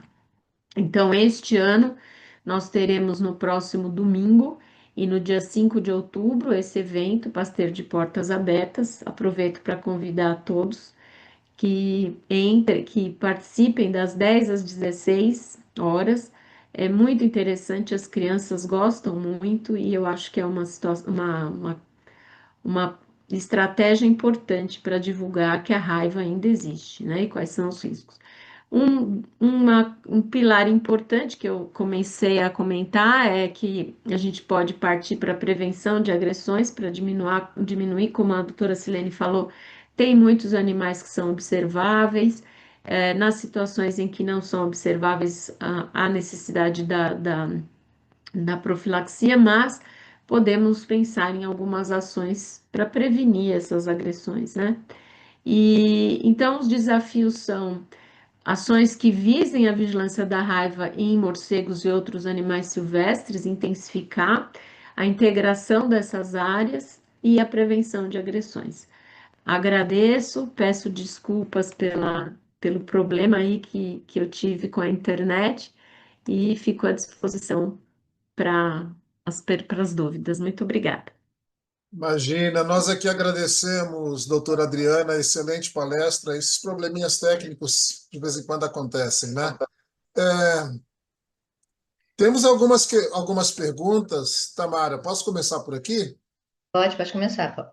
Então, a Claro. primeira é da Ângela Ramos, aqui de São Paulo. Ela pergunta como se dá a formalidade de adesão dos municípios ao programa de erradicação da raiva no Brasil. Por que não vemos esse comprometimento de fato? Ela faz essa pergunta. Silene. Posso responder. Agradeço a pergunta, parabéns, doutora Adriana, a apresentação maravilhosa também. Não teria como ter uma adesão única, né, de um único município. Por exemplo, o estado de São Paulo, ele já tem essa possibilidade, mas não é reconhecido, aliás, ele já tem a eliminação da raiva concreta, né, mas ele não tem um ofício a nível OMS, e só pode ser feito pelo país. Então, nada adiantaria o Brasil fazer só São Paulo e o Sul, que realmente já tem isso já, né, há mais desde a década de 90, sem casos de raiva humana. Mas, sim, um documento que prove que o Brasil tem essa capacidade e que tem realmente a área livre, como nós estamos fazendo, né? Esse dossiê é realmente provar que nós temos capacidade de fazer pós-validação e manter sem área de raiva transmitida por cão. Ótimo, muito bom. O pessoal da Unidade de Vigilância de Zoonoses de Natal estão perguntando se os vídeos ficam gravados. Sim, ficam gravados no canal oficial do YouTube da faculdade, poderiam ser acessados a posteriori.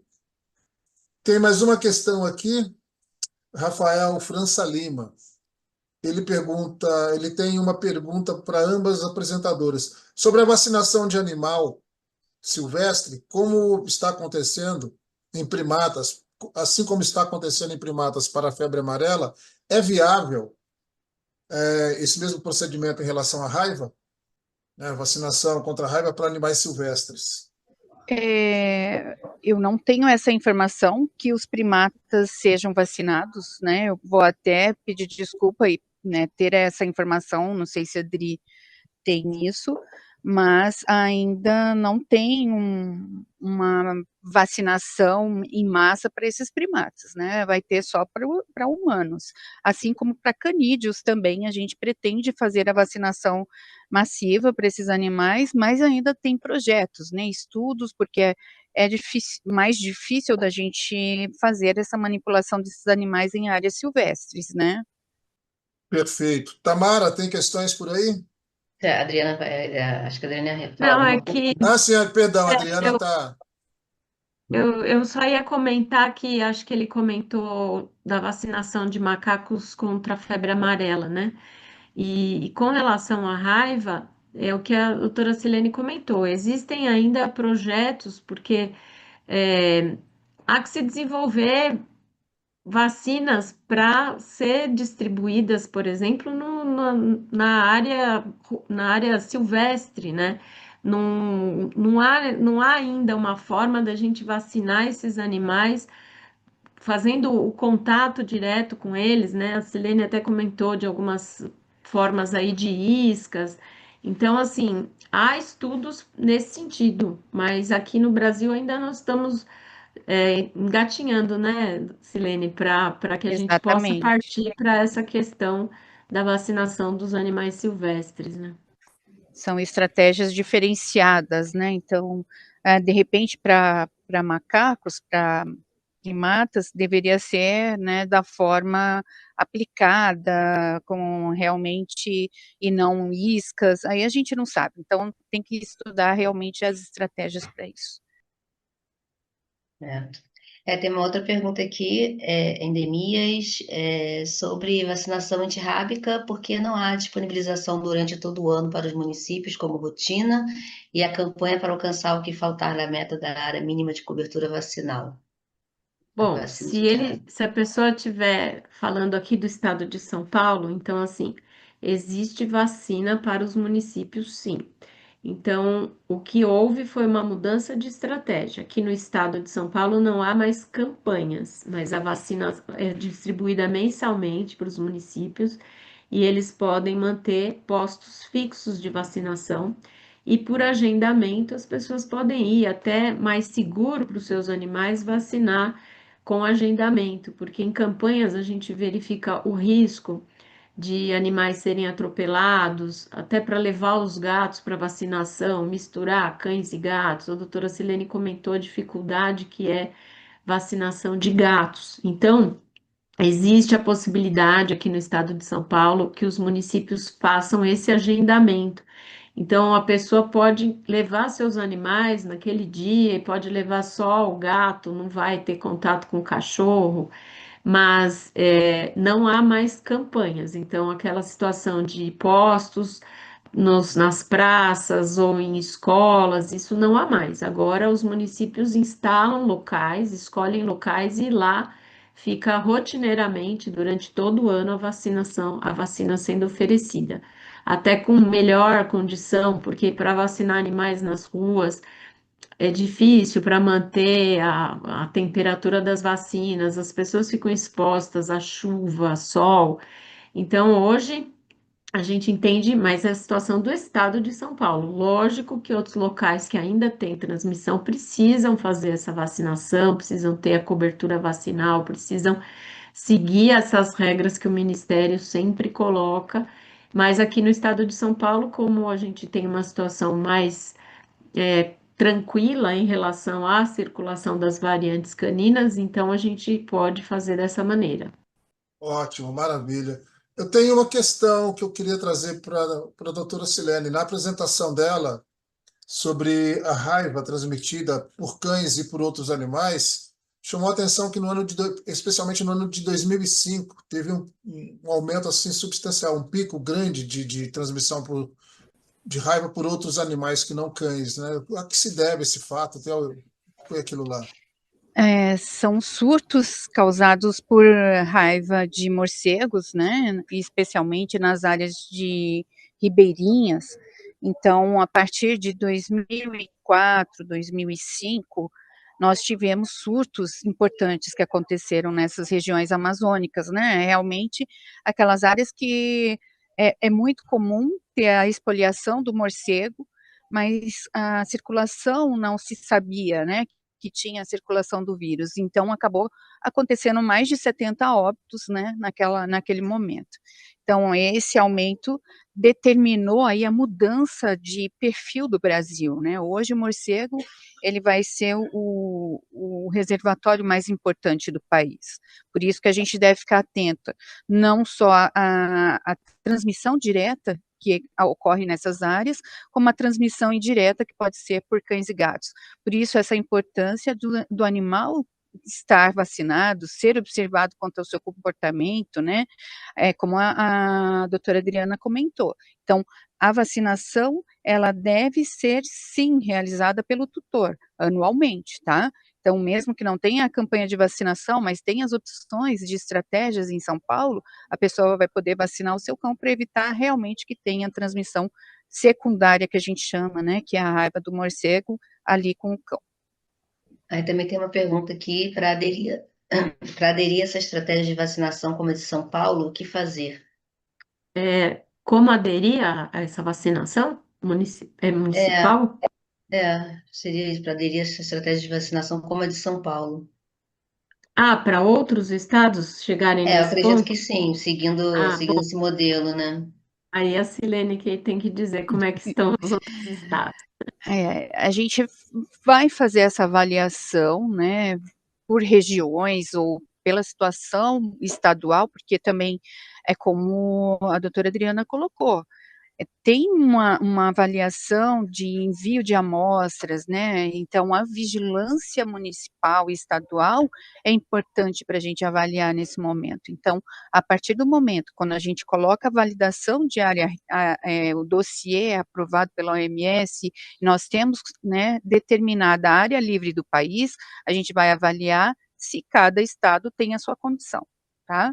Então, não adianta falar, agora eu sou livre. Não, a gente tem que avaliar não só a possibilidade do envio de amostra, as amostras enviadas, saber se esses animais realmente são, né, clínico-epidemiológicos, que tenham uma possibilidade de ter problemas neurológicos para a raiva, e não só enviar aquele animal que foi morto pela eutanásia de leishmaniose e ter, né, ali um quadro que realmente não vai caracterizar monitoramento da raiva no país, ou daquele estado especificamente, tá?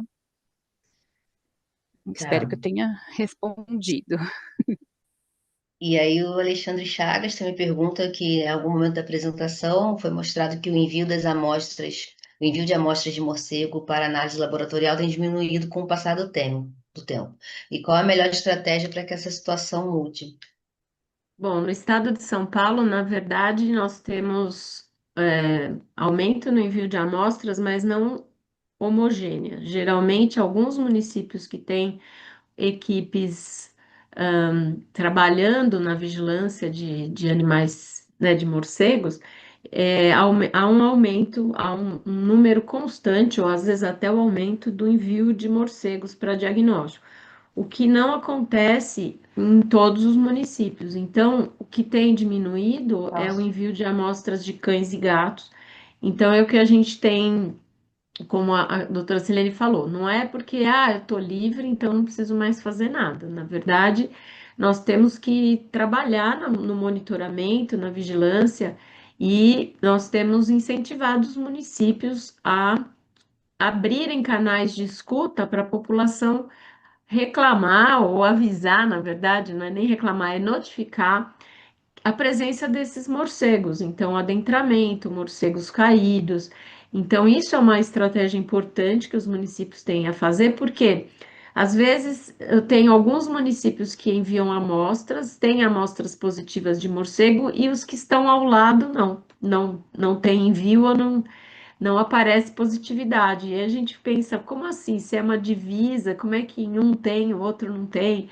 Então, ao longo do tempo, nós temos incentivado muito a implantação das outras estratégias, porque, em geral, as pessoas pensam sempre na vacinação como única medida. E não é. A gente precisa, agora que nós estamos evoluindo, que nós vamos pleitear essa declaração de área livre, toda essa questão, nós temos que trabalhar no monitoramento, na vigilância. Então, nossas ações têm que se pautar nisso, né? E eu acho que como fazer é isso, os municípios têm que começar a ouvir a população, saber se existem esses animais com esse perfil, né, para que enviem para diagnóstico, e a gente possa saber como é que está a circulação viral em todos os municípios do estado. Perfeito. Tem uma questão aqui, tem um comentário, o pessoal da Vigilância Ambiental de Perus, lembrando que no município de São Paulo nós temos postos fixos, né, em determinados locais, inclusive aqui na divisão de vigilância de zoonoses tem posto fixo para vacinação contra a raiva o ano inteiro. E aí a Juliana, ela traz uma questão, a Juliana Nunes Meca. Temos os hospitais públicos municipais aqui em São Paulo. Os profissionais encaminham os animais que vão a óbito ou foram eutanasiados para realizarem o exame? Alguém poderia... Eu acho que ela deve estar. Acho que a dúvida é: existem esses animais, esses hospitais públicos em São Paulo? Se animais que tenham esses sintomas neurológicos são encaminhados para diagnóstico. Então, esse é um fluxo do município. Eu sei, o município tem um laboratório de diagnóstico, e aí precisaria saber qual é o fluxo que o município estabeleceu com esses hospitais públicos. Mas, de qualquer maneira, em qualquer estabelecimento, não precisa ser num hospital público, em qualquer estabelecimento médico veterinário em que houve um animal que foi a óbito ou submetido à eutanásia com sintoma neurológico, cão ou gato, esse animal deve ter amostra enviada para diagnóstico, tanto no laboratório municipal, mas pode, se for em outras cidades, mandar para o laboratório do Instituto Pasteur ou de outros laboratórios que nós temos aí, parceiros no interior. Certo, aqui em São Paulo, todo animal que morre atropelado ou nessas condições ou com sintomas neurológicos, de fato, tem um fluxo, esses animais são enviados aqui para a Divisão de Vigilância de Zoonoses, e o pessoal aqui do nosso laboratório, Labzoo, eles fazem, né, fazem o procedimento para verificar.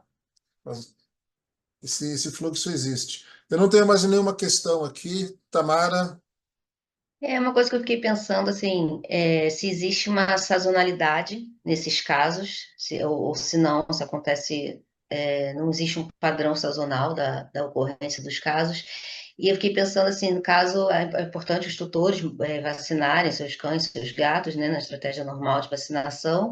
E no caso, assim, de cães que estão na rua, que não têm esses tutores, assim, diretos, né, essa responsabilidade direta, como é que acontece a prefeitura se responsabiliza pela vacinação desses animais? Eu fiquei com essas duas dúvidas. Bom, com relação aos animais sem tutor, varia muito, porque assim, quando trabalhei em município, eu via muitas vezes o animal sendo levado para vacinar até mais de uma vez. Então, é aquele animal comunitário. Então, assim, é muito difícil que o animal não tenha ligação com ninguém, assim, um animal absolutamente desconhecido. Às vezes acontece porque foi recém-abandonado, mas os animais geralmente têm ali um vínculo com alguém. E eu via muito, às vezes, o mesmo animal sendo levado várias vezes para vacinação. Então, hoje não existe assim uma regra de como fazer com esses animais que não têm tutor. Mas, como a gente pensa nas outras estratégias de monitoramento, então, se houver um morcego caído, um morcego positivo, a gente vai tentar entender se ali tem animais, se teve animal contactante. E alguns municípios, até quando reconhecem que o animal é contactante e não tem tutor, eles recolhem esse animal para o monitoramento de 180 dias para vacinação, né, aquele esquema de profilaxia pós-exposição ao morcego, né? E a outra pergunta, qual era a primeira que você falou? De sazonalidade, se tem alguma sazonalidade nos casos de Aí, raiva, assim, ou se não, aí não eu tem não um padrão. sei se quer comentar da sazonalidade, se existe de outras, o que eu vejo aqui com relação aos morcegos é que tem um período de reprodução, o período que as fêmeas estão amamentando. A gente percebe um maior número de animais caídos, às vezes até esses filhotes caem, e às vezes nesse período de reprodução a gente observa um aumento do número de animais positivos. Não sei, a Silene quer comentar? Assim, sobre os canídeos especificamente, a raiva desses animais, a gente observa, a raiva canina, cães, né, com a variante de canídeos, acontece na extrema seca ou extremas chuvas, né, no Nordeste, né, então vai ter um aumento não muito significativo, mas acaba tendo, assim, uma pequena sazonalidade que a gente pode comentar, né. Mas, em todo o Brasil, eu acho que a parte de morcegos é a mesma situação que a doutora Adriana comentou, né, principalmente quando esses animais estão com filhotes, ou acho que a procura de alimentos, né, acaba sendo maior, e para os canídeos também, a gente observa nisso. Então, e a partir aí de agosto, setembro, quando começa a seca lá, né, a gente vai ter um número de cães positivos maiores, né, com a variante de canídeos, tá? Então, não é tão, vamos dizer, cientificamente comprovado, mas tem um olhar diferenciado para esses períodos.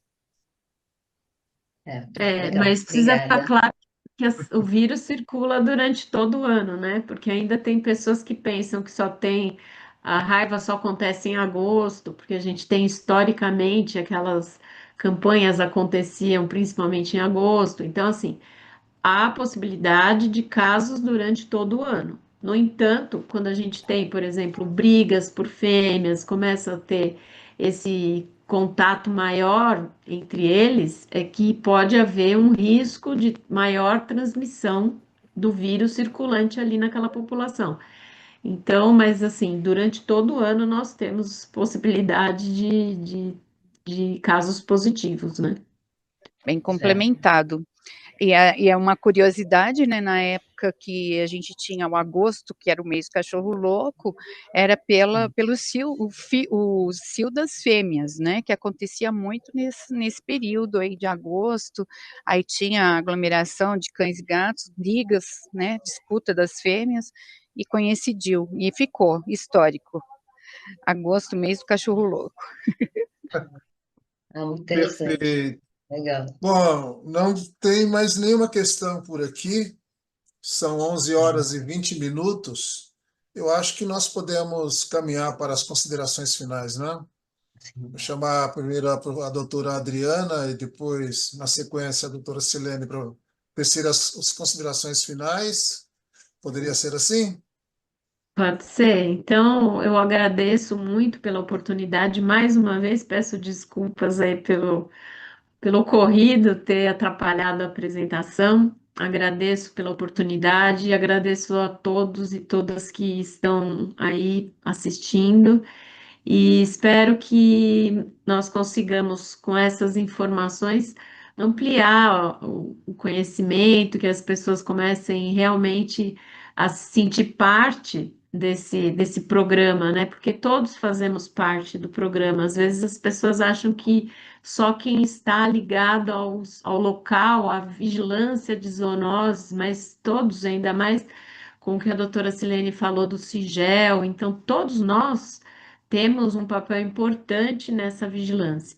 Então, muito obrigada e desejo sucesso contínuo para esse evento que tem já há muitos anos alegrado a todos que querem maior conhecimento.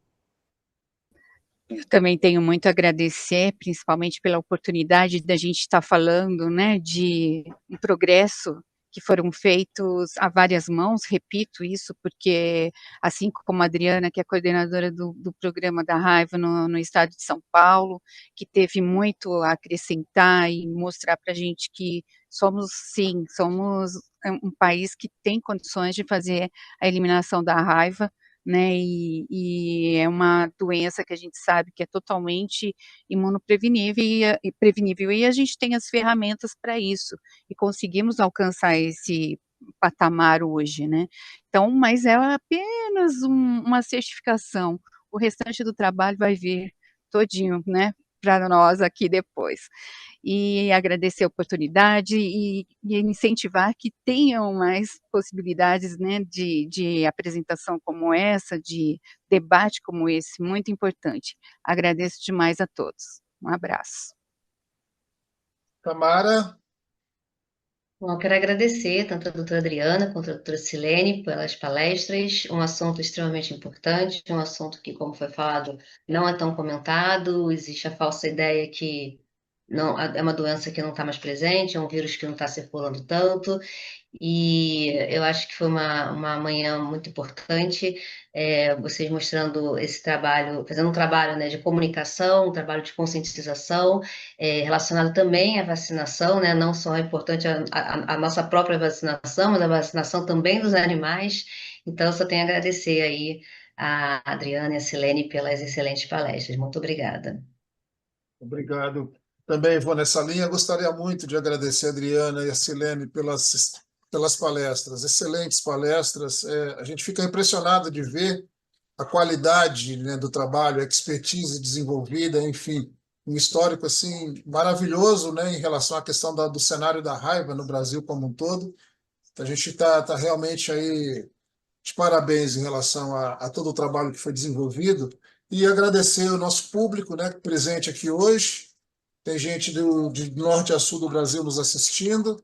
Lembrar que a nossa próxima palestra é no dia 29 de outubro, o tema será definido ainda, E agradecer também o Adolfo, que está nos bastidores, né, que quem possibilita que a gente faça essa transmissão aqui com essa qualidade, tá? Muito obrigado a todos, um excelente final de dia.